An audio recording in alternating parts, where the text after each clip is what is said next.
Welcome back, garden friend.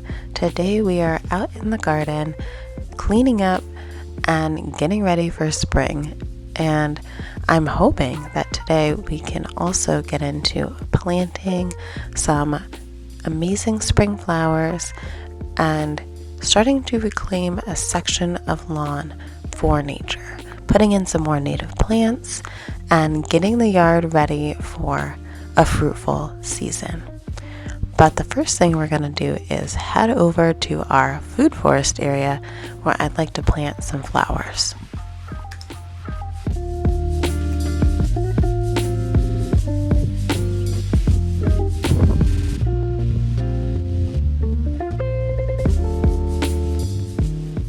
If you're unfamiliar with this method, winter sowing is a method where you take usually native perennial seeds, but could work for a lot of different types of seeds, and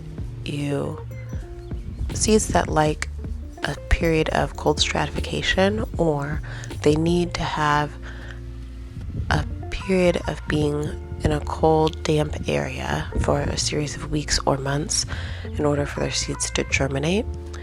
So this works really well when trying to start a garden with more native plants because by putting them in this method, putting them out over the winter, it helps that natural process of freeze and thaw, the cold stratification that these seeds need to germinate. And when your seedlings come up, they're already accustomed to the weather and the conditions in your yard.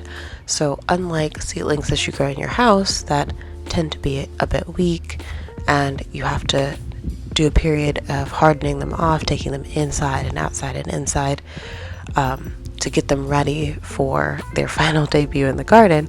These seeds have already been in the garden for quite a while, so they're ready to go as soon as those seedlings sprout up.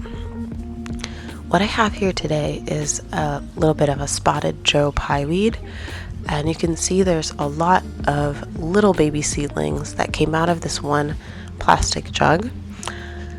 So I'm trying to carefully separate the seedlings into small sections and plant them in my food forest area because I thought it would be nice to have some flowers in and amongst our fruiting bushes, our raspberries and blueberries, and also I thought that would help to bring in more of the pollinators. So I'm just making a little divot, a little space in the mulch where I can see the soil underneath, placing my seedling and then replacing some of the mulch around it. These are pretty tiny seedlings compared to the big fruit bushes around them, but hopefully by end of season they will catch up in size and be healthy, strong, beautiful plants.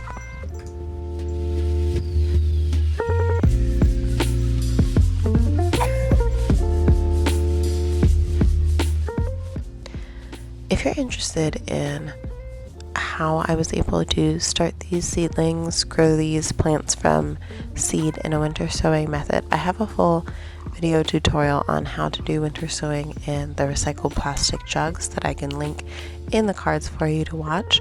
And you can start saving up your plastic jugs now so that in the winter and in the cold season when you're wanting things to plant, at the end of the garden season here, you can get started some seeds that will be beautiful flowers for you next spring.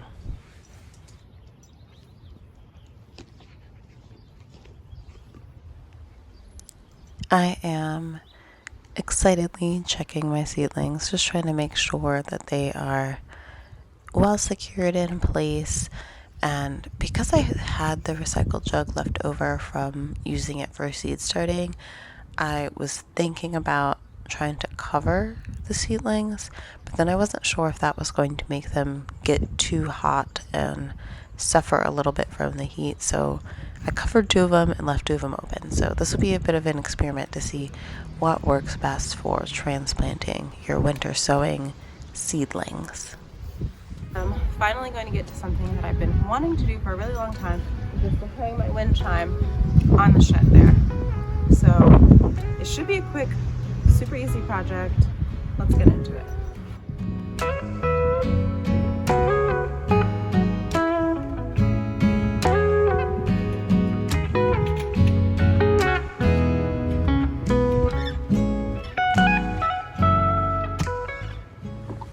Of course, what I thought was going to be a very simple project ended up being not quite as simple. The first spot where I tried to hang the wind chime, I just could not manage to drill through the wall. And I know that these are only thin planks of wood, so it should really not have been that challenging.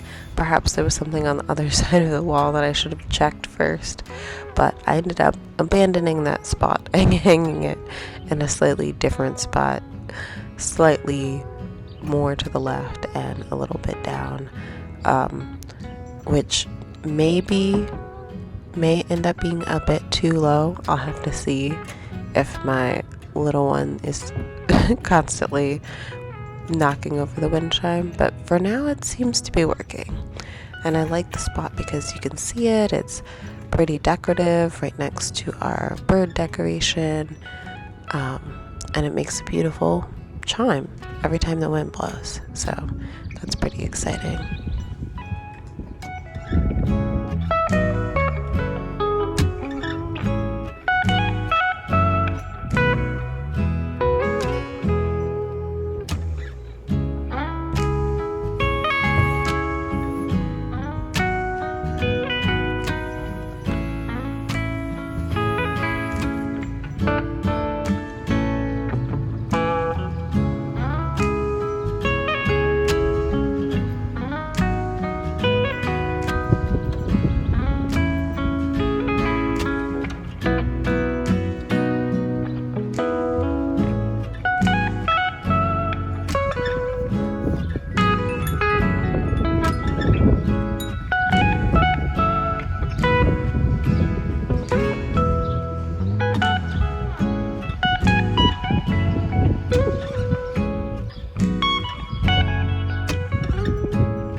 I think I'm getting into tree planting today. I was a little bit like, I don't think I have enough time. I think it's gonna be too much. I'm just gonna go for it. It's about to storm soon, so I've got a very short amount of time to do this, so let's get into it. One of my major goals in my backyard landscape design is to reclaim more spaces for nature. So one of the goals that I had for this year was to work in the area along my back fence to design a garden for the birds. So that would be all sorts of fruiting plants, shrubs, flowers that produce seeds that birds can eat, and other things that in general are going to be beneficial to our native pollinators, bees, bumblebees, butterflies, birds, and other things in the garden. So providing food for nature, not just with our bird feeders, but also with the things that we plant.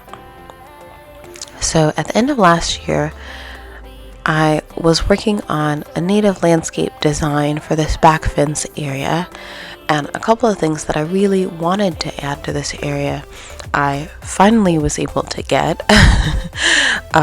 You can check out some of my earlier videos for my mishaps in plant shopping, but I was able to get a small mulberry tree, and that is the little green shrubby plant that you see down in the front that will someday grow to be a very large mulberry tree, which is why I've planted it pretty far away from the fence, because I wanted to make sure that when it did become a large tree, it wasn't difficult for me to get around or behind it if I needed to maintain something. And in the area between this new mulberry tree and what you can see on the other side, which is a pear tree that I put in, I decided to try and reclaim this spot as a part of our garden for the birds. So I'm trying to smother the grass by putting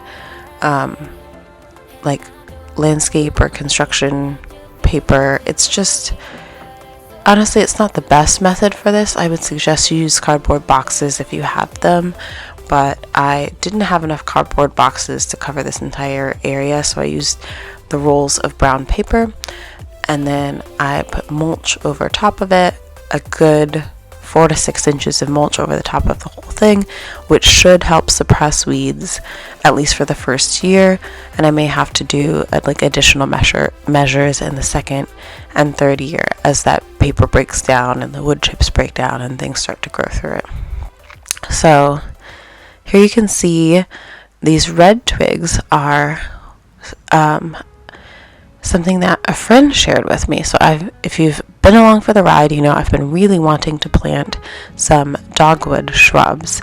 So I had a work friend who has the red osier dogwood in her backyard and cut twigs this year when she was doing her spring maintenance for me to put into my garden and root down. These ones don't look the best. I think the planter that I had them in got a little bit dry, and so the twigs are not sprouting as well as some of the other ones that I had. But I'm hoping that by sticking them in the ground now, they will have a chance to regenerate, grow some roots, maybe put on some leaves.